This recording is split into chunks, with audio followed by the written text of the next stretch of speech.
Every year, thousands of kids enter into the foster care system. Currently, there are about 440,000 kids in the system, and out of all of those kids, about 30,000 of them will end up aging out of the foster care system.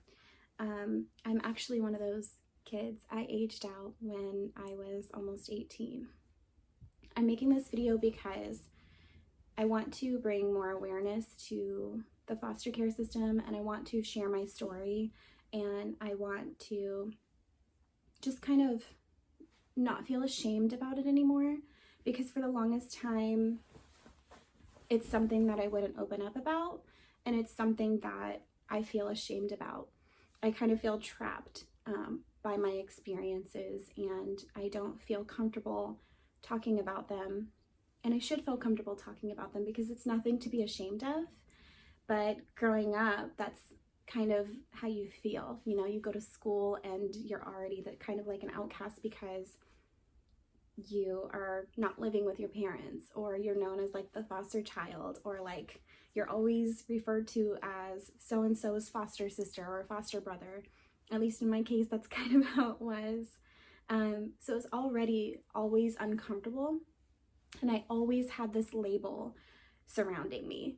And now that I'm older, I try not to have that label, so I don't share it with other people. I don't open up about it. And it's very hard for me to talk about, but I think that it's important to talk about. And I'm also kind of doing something for a class project, and this kind of goes along with my project. And I think it's important for me to just kind of open up about it and go into detail about my life.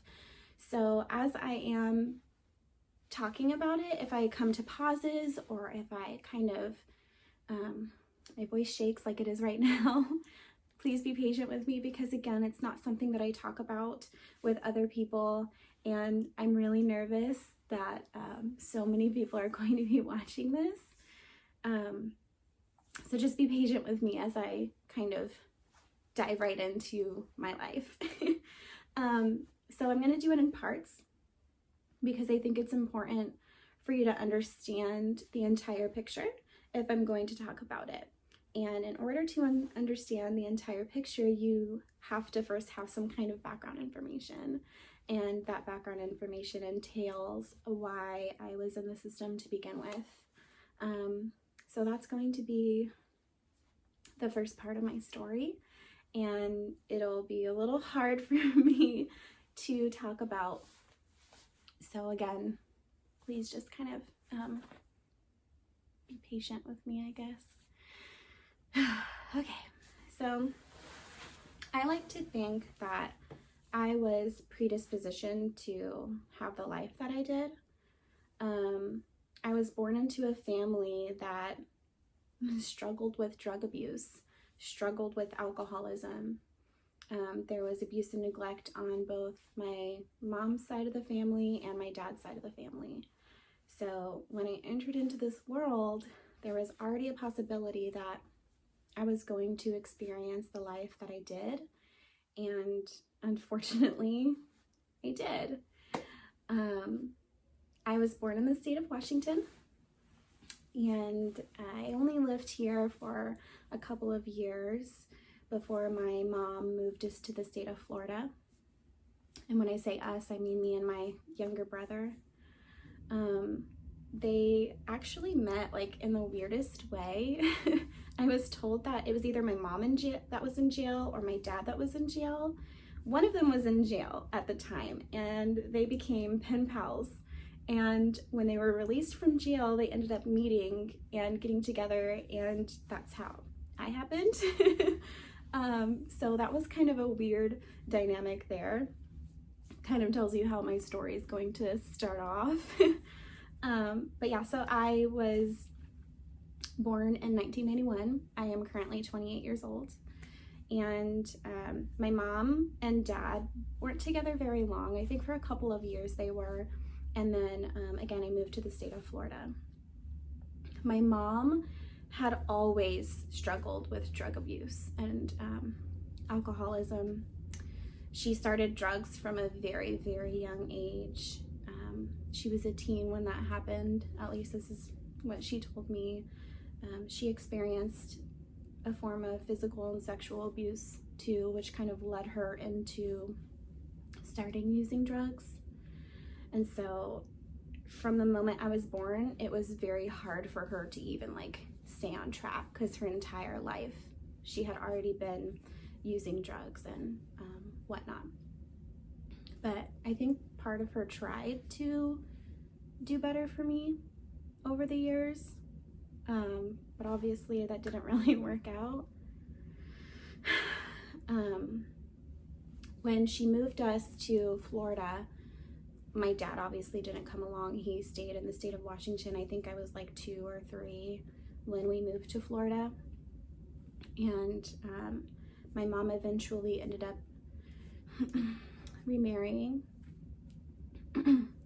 And I do have a brother. I have another brother as well. I'm the oldest of like 7 kids now. But at that time it was only me and my brothers. I first entered into the foster care system when I was 4 years old. And the main contributor to that was my mom. Again, she had struggled with drug abuse for a very long time, and ended up in jail and in prison and whatnot. And so my brother and I ended up being taken away and placed into foster care. My first experience in a foster home, again, I was like 4, so I don't have all of the details with that, but I do remember the emotions that went around with it, and I was terrified. Like, foster care is terrifying, and it's not something that people really talk about. I was so afraid. Imagine like just being picked up and told that you're not going home, and you don't know when you're going to go home. You're going to go stay with this random family. Strangers are already picking you up. You're in a stranger's car, and then you arrive to a home that you've never seen before, to live with people that you've never seen before, and you are just confused. You know, as a child, you're confused. You just want to go home to your parents. You just want to be in your own bed. And it's terrifying to walk into someone's home and be like, hi, I'm going to live with you for a little while. It was always the most uncomfortable thing that I experienced whenever I would move from home to home. But I was 4, and I remember the home that I was first in, and it wasn't a really good experience for me or my brother. She was not the nicest lady in the world.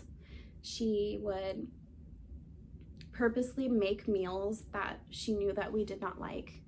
I remember the first night that I got there, her asking us, what are your favorite foods? What are, the foods that you don't like? And the next morning, us waking up and her purposely putting breakfast in front of us that we did not like. And for me, it would always be cereal. Like, I hated cereal. I was not a fan of cereal, but she would always place a bowl of cereal in front of me in the morning. And then she would make my favorite breakfast, and she would make me sit at the table all day long in front of this soggy bowl of cereal that I did not like. And if I did not eat that cereal, I would not get any other food for the rest of the day. And it was so hard for me to like try and eat it because it's disgusting and it's soggy. And just imagine like trying to force down food because you have to. And you know that you have to, because if you don't, then you're not going to have anything else to eat. There were plenty of days that I went without eating because I literally could not eat it. And if I didn't eat it that day, then the next day I would have to sit in front of that same meal that she made me from the day before, and again try to force myself to eat it so that I could have something that I wanted. On top of that, my brother and I were very sheltered in that home. We could not come out of our rooms. I remember like that the windows were kind of boarded shut. She would put windows up when the case managers wouldn't come around. We would sit in these dark rooms alone without any kind of interaction with other people, and again, only allowed to come out when it was mealtime. That was my first experience in a foster home. I didn't feel loved. I didn't feel safe. I didn't feel welcome. Kind of felt like I was a burden, and I belonged in this tiny little room without any kind of interaction with other people. The only time we were allowed out really would be when our case manager came to visit us, and that would be the only time that we would be allowed to even go outside. And of course we knew not to really say anything because we're young children, and we're being told that if we do tell, that we're gonna, not eat or something bad would happen. And at 4, I believe it. So did my brother. But we were removed from that home because of my brother. I was always quiet. Like I am a people pleaser, so I will do whatever I have to do to make sure someone loves me and wants me, and I won't speak up for my needs. But my brother is like the rebellious one. And in that home, one of the days that the case manager came to visit with us, I remember we were allowed to go outside and play, and I was so happy. And my brother went into the kitchen and he stole the food coloring out of the cabinet. And this lady had roses outside, and they were like prize-winning roses. And my brother took the food coloring and colored all of her prize-winning roses, and she was so mad. And I remember her being so mad, and it was the funniest thing in the world to me, because I thought, that's what you get for treating us so badly. But thankfully we were then removed from the home and kind of moved to another home after that. And the home that I went into after that, I don't think my brother came with me to, but I remember that family, and it was the very first family that showed me a little bit of love. And I remember like them giving me a children's Bible, and they wrote this really special note in it, and they were just the most loving people ever. And I don't know how long I was in foster care at age 4 before going back home, but I do remember those two homes. And that first home, I remember not wanting to leave. I didn't want to leave them. I loved them so much, and I could tell that they loved me. And at 4, I remember not wanting to go back home to my mom and my stepdad, because I knew how bad it was, even at 4. But I did. I went back, and I was always in and out of foster homes. I remember over, age 4 to 14, case managers coming in, investigators coming into the home and asking us questions. My mom continued to struggle with drug abuse, and went to jail and prison multiple times, and then that left me and my brothers with my stepdad, and that was a really hard thing to be left with. My mom, again, wasn't around, and my biological dad wasn't really around either. I have very faint memories of him kind of coming to visit sometimes, or like calling, but my stepdad kept us away from him as much as he possibly could, and didn't allow us to talk to him or really see him. There was a lot of abuse and neglect that went on in that home over a long period of time. Our windows were all like screwed shut, and we lived in this tiny trailer, and it was disgusting. This trailer was disgusting. We had like a room full of rats and a room full of snakes, and we had dogs, and it was just gross. We lived with roaches, so many roaches, and I was always dirty. My brothers and I always felt dirty, and we would go to school in not the nicest clothing. And I remember like going to school a lot, and I would always have lice, which was really embarrassing for me as a child growing up, because I already like didn't really have friends because of the way that I grew up. I was kind of looked at as the poor girl, or like I smelled, or I didn't know how to talk to people because I was so alone and like disconnecting from people because of what was going on at home. So we would like go to school, and my school would report things that they saw, and these investigators would come out and talk to us. And aside from the house being just disgusting, what we were going through inside of that home was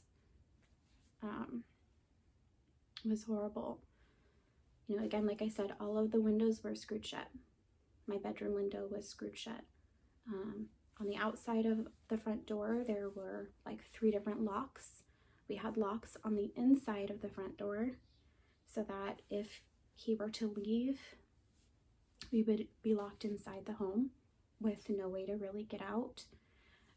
He had locks on his bedroom door, both inside and outside.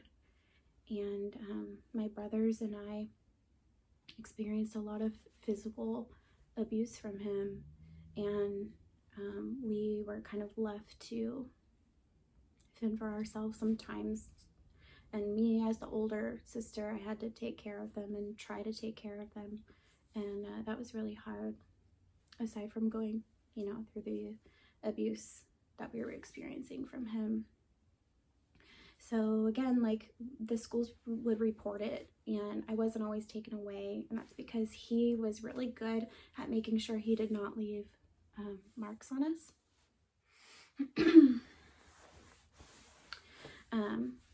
So sometimes we wouldn't be taken away. And again, I remember going back into homes and then back to his home over this period of time, up until I was in high school, a freshman in high school. Every time I would move homes, or leave his home and go into a foster home and go back, it was very traumatizing, because it's like you're being taken away from an abusive situation just to be put into another traumatizing situation of living with people you don't know and not knowing if they're going to keep you safe or not. So it's like this back and forth battle between, like, where is the best place for me to be, because I don't want to be home with him, I'm being abused, and I don't want to go to a foster home where I could, experience some type of abuse and trauma. So it was always really hard going back and forth. I was finally taken away from his home, and my brothers too, when I was a freshman in high school, and that was the time that I never returned back to his house.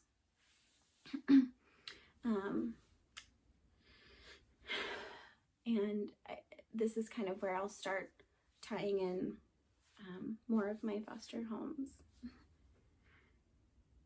When you are on the outside, you think that, foster care is this amazing thing.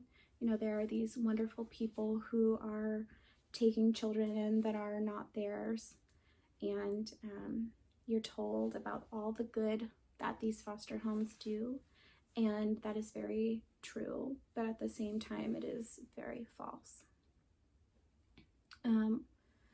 One painful thing, I'll just kind of start from there. Let's talk about like some of the negatives that I experienced with foster care. The first one being, I have this black trash bag with me, I haven't touched a black trash bag in a very long time, like since my freshman year, because there's so much trauma that's tied to this for me. And to any of you watching this video, this probably means nothing to you. You don't like it. You don't care about it. But for me, this is like a symbolization of how I grew up. I would always get this black trash bag, and every time I moved, it would have my stuff in it. And I hated taking this bag everywhere I went. And I knew if I saw this bag, that meant like I'm moving homes again, or I don't get to stay here anymore, or I might be going back to, you know, my crappy living situation at home. There's so much negative that goes into this this trash bag. Like it made me feel so worthless to know that my life meant as much as this trash bag. Like things that you throw away, things that you don't need anymore. That's what this is, and that's what I thought of as a child, is like, I'm nothing. I'm worthless, and I'm not loved, and nobody's going to want me. I'm just going to be thrown away again when I move to a new home. So this is the first negative that I had experienced in foster care. But when I was finally taken away in high school from my stepdad, this kind of stopped. And I'll tell you about that home, because that was, I still remember that moment like so clearly. It had gotten the worse with him, and I would have never told anybody about the physical and sexual abuse that I was going through with him. I knew to keep my mouth shut. And in high school, it got so bad that one time he had left some bruising on me, and I went to school, and I was in math class, and I remember this girl, and if she's watching this, I love you. Thank you so much for saving me. I was in class, and she asked me why I had bruising on me and what happened to me. And I just looked at her and I didn't say anything, because again, I knew not to talk about it. And she screamed out into the entire class that, you know, did he do this to you? Tell me if he did this to you. And the teacher heard. And in that moment, that was the starting point that helped me never return back to my home. That is the last time that I used this trash bag. I think it was like a week or so later when I was removed from class, and I was told that I was never going back to his house, and that I was going to be placed into foster care again. And I had a mix of emotions, because like part of me is like, yes, thank you so much, I don't ever want to experience that again. And the other half of me just feels a whole sense of mistrust, because I had already been in foster homes before and I was never saved. Like I never felt like they completely took me away and it could have been prevented. So I had no trust in them taking me again, because they're telling me I'm not going to go back, but I've always gone back in the past, and it could have been prevented. You know, how am I supposed to trust that you're not going to keep me safe this time? Here we go again, pretty much, right? So I'm entered into a new home, and I still remember that night that I was entered into this new home, because I had this trash bag full of my things that someone else had packed for me. And I remember her having me open it and go through the things, and all of my clothes were gross and disgusting and smelled. And she literally had me take this bag and like throw it away. And I never saw any of those clothes again. I was then taken to Walmart, and this is the fondest memory I have of my foster care journey, because it was the first time someone looked at me and saw me. She took me to Walmart, and she had me pick out this red skirt and this red top, and some makeup and some new clothes and some brand new shoes. And we went home and she like braided my hair back a little bit, and she reassured me that everything was going to be okay. And I remember the next day I went back to school and I was noticed by people. Like before, nobody really talked to me because, again, I was poor, I looked bad, I smelled bad. Why would anybody want to be my friend?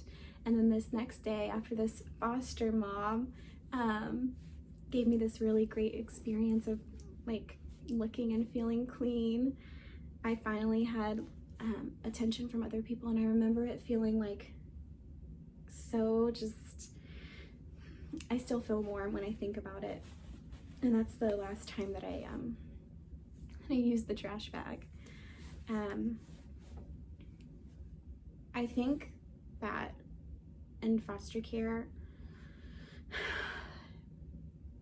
a lot of people have kind of one lens, right? Like you think that it's, again, I mentioned previously that it's this really great thing, and it can be really great. But for me, it wasn't always great. I moved around a lot. I know that at least 6 homes that I was in over a period of time, 4 of those being in high school, and I never had stability, ever. I didn't know if I could trust the people that I was living with. There was always this period of time where you have to be on like your best behavior because you want someone to want you, you want someone to love you, and you pray that you're not going to be sent to another home, you're not going to move around any more than you do. And I moved schools a lot too. I was in 3 different high schools. It was really hard for me to make friends already because I felt so like such an outcast. So take a combination of like moving around your entire life from place to place to place, and then moving schools, and then having homes that sometimes are really great and sometimes are not so great. You know, like I said, that first home that I was in with the locking us in our rooms, I had another home that had me drink vinegar as a punishment. I had another home that made me sit in a pool when I didn't know how to swim. I had to hang on to the ledge, and that was a punishment. I had no idea how to swim, and I was left out there by myself for hours holding on to this, you know, this pool ledge. I'm 28 now, and the effects of foster care stay with me, and the effects of everything that I've been through have stayed with me. I hate routine, like to a T. I cannot do routine.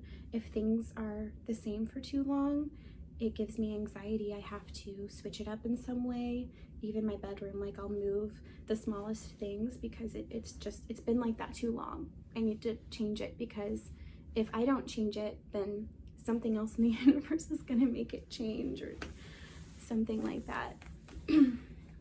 So I hate routine, I hate consistency.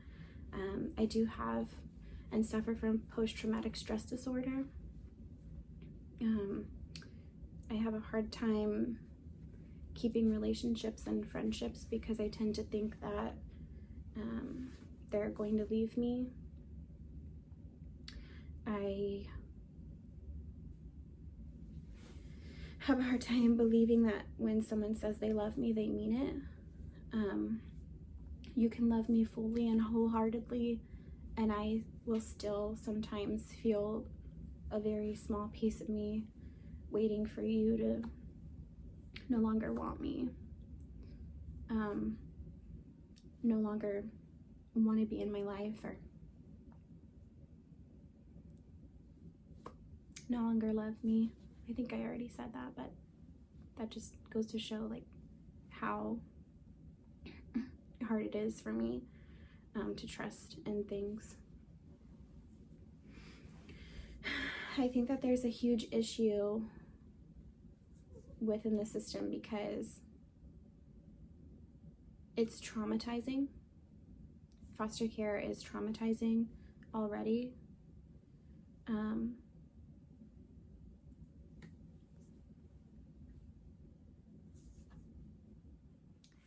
Sorry, I had to take a little bit of a moment because that was really hard for me to start talking about. So I'm back and I'm gonna go ahead and continue. Right now I want to highlight a couple of the positives and the negatives of my experience. Okay, so we'll start with the positives, I guess. I tried to think of some and I didn't really come up with very many,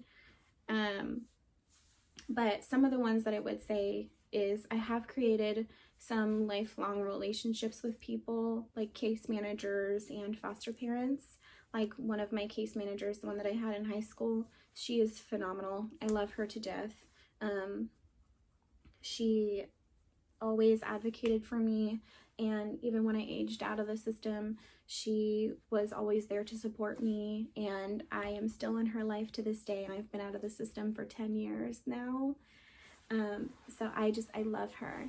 And I also have a very, very special family that I just love talking about, Holly and Jason, who were a respite care home for me. And a respite care home is when like your main foster parents are going out of town or something, and so you go and stay with a temporary foster home before they come back.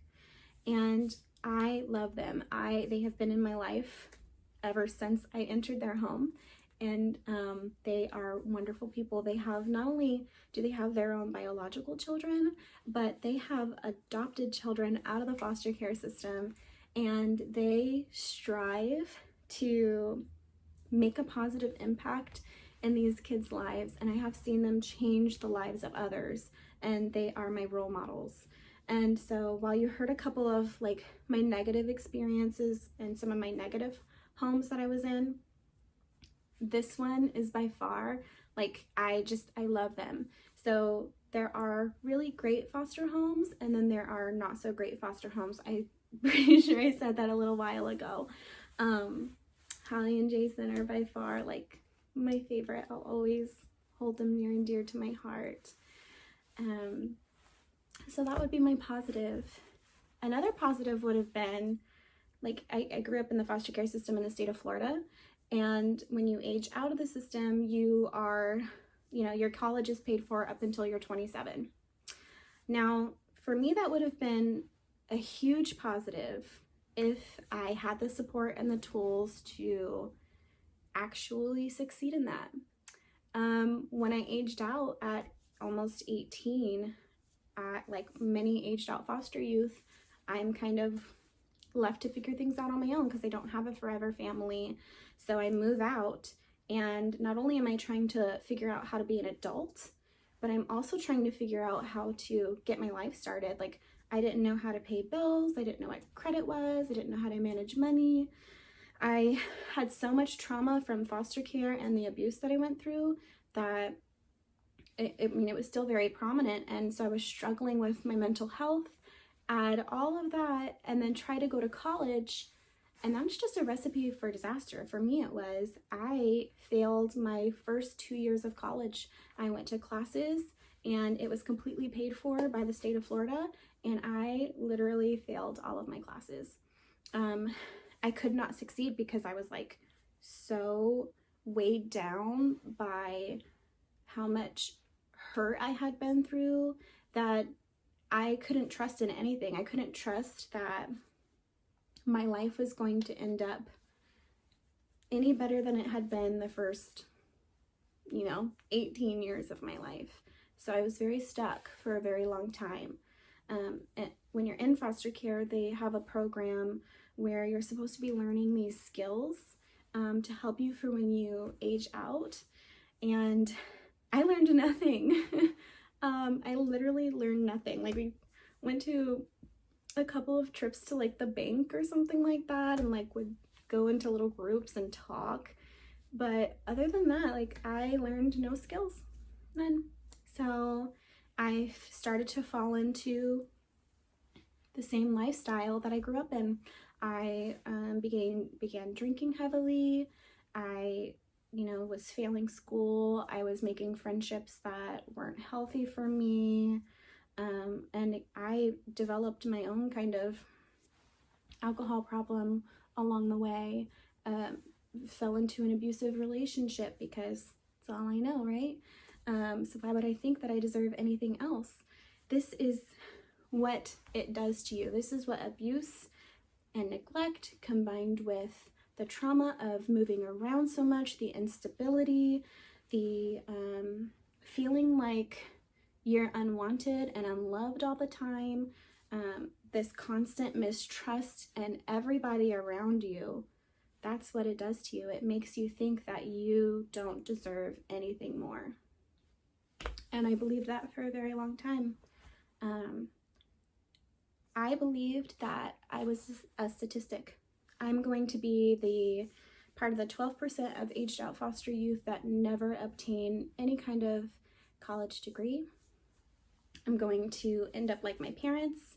I'm going to continue on this cycle of, abuse, and that's just what I'm predestined to be, is a statistic. I had to literally leave the state of Florida. I left Florida in order to have a better life for myself. I moved to Washington, and I have, I'd say, a really great life. I'm happy. I'm in college.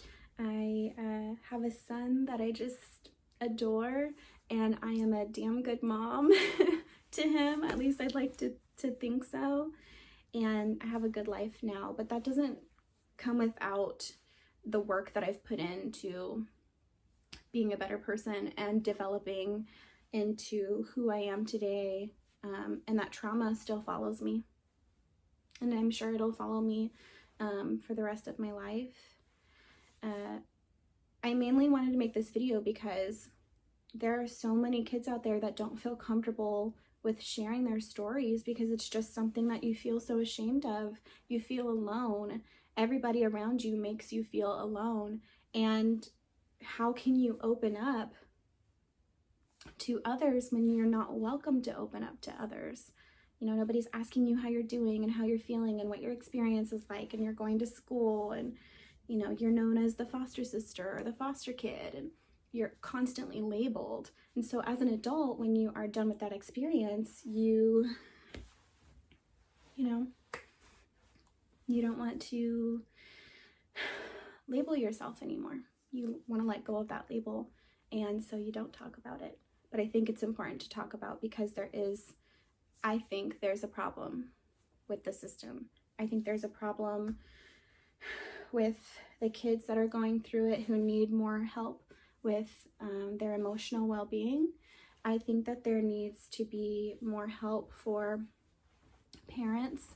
Not all kids that are in the system have experienced abuse and neglect, but if they have, their parents have all these requirements that they have to go through to get their kids back, which, obviously is very important, but how are they supposed to succeed when they can't even gain the necessary skills to live life independently and to provide for their kids? So these kids enter into the system and they're just given right back, and the parents have passed all these requirements and whatnot just to fall into the same habits because they don't know how to break the cycle themselves. They don't know how to be independent and how to provide for their kids. So it's this constant back and forth. And I know that there's this bare minimum requirement, and I don't think that there should be this bare minimum requirement. I think that not only should there be help for the kids that are in the system, there needs to be a better program for kids that are aging out so that they don't end up like I did, where I could have had my college paid for till I was 27 and I ended up failing because I didn't have support. You're just, there you go, figure it out. So there needs to be programs in place for the kids so that the kids learn how to break the cycle. so that the kids know that they don't have to have this kind of lifestyle, and that they're not a statistic, and they can have this really successful life. And being a foster youth does not define you. Your experience does not define you. This is what we need to be teaching the children that are going through the system. And then with parents, I think there needs to be a program for them too. Like, we need to be teaching them basic life skills so that if their children are given back to them, they are able to be successful in raising them. But that's just my opinion, and this is only my story. This is my experience. This is life through my lens. That's all it is. Nobody else is going to have the same story as me. Thank you to everyone who took the time out of their day to watch my incredibly long video. I didn't expect that it was going to be as long as it was. But I really appreciate you taking the time to listen to my story and highlight some of the things that I had been through, you know, growing up and whatnot. But before I end, I did want to mention one last thing, and that's going back to the trash bag. In the description below, I will link my GoFundMe. I'm currently doing a fundraiser so that I can purchase duffel bags for kids in the foster care system and the ones that are aging out. And these duffel bags will come with items that the kids are in need of, so like shampoo, conditioner, body wash, blankets, some pajamas, things like that, because I really want to replace this. I don't want anyone to feel the same way that I did having this. So if that's something that you're interested in contributing to, please make sure you click the link in the description below. Okay, so thank you so much.